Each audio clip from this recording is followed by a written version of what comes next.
হঠাৎ করে প্ল্যান করে চলে গেলাম আমার তাওয়ের বাসায়, মানে আমার ভাবির বাবার বাসায়। হ্যালো এভরিওয়ান, আসসালামু আলাইকুম সবাইকে। আশা করি সবাই ভালো আছেন। ঝটপট এই সুন্দর থ্রি পিসটা পরে রেডি হয়ে নিলাম। এই সুন্দর থ্রি পিসটা আপু ইন্ডিয়া থেকে এনেছিল। সিএনজিতে করে যাচ্ছিলাম আমরা। জায়গাটার নাম 10 টিকা।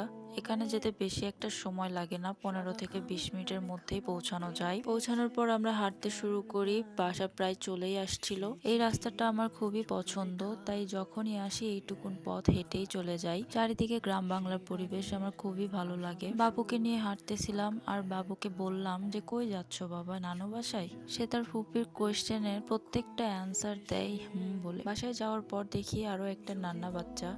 বাচ্চাটা আমার ভাবির বোনের। নিউবর্ন বেবি দেখলেই আমি তাদের পা নিয়ে খেলতে শুরু করি। এটা আমার খুবই মজা লাগে। বাবুটা অমায়িক দৃষ্টিতে তাকায় ছিল তার খালামুনির দিকে। দেখতে কতটাই না মায়াবী লাগতেছিল। আর ইয়ামিন এদিকে তার খালামণিকে পেয়ে খেলাধুলায় ব্যস্ত। এই বাচ্চাটা অতিরিক্ত ঘেমে যায় বড়দের মতো, ফ্যান ছাড়া একটুও চলতে পারে না সে।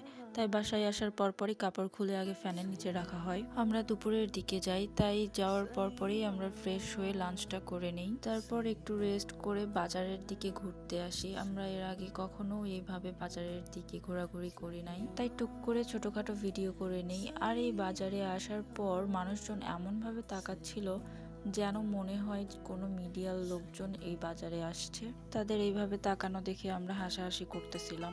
যাই হোক, বাজারে ঘুরে ফিরে অনেক কিছুই দেখতেছিলাম। সব ধরনের সবজি, ফল সবকিছুই পাওয়া যায় এখানে।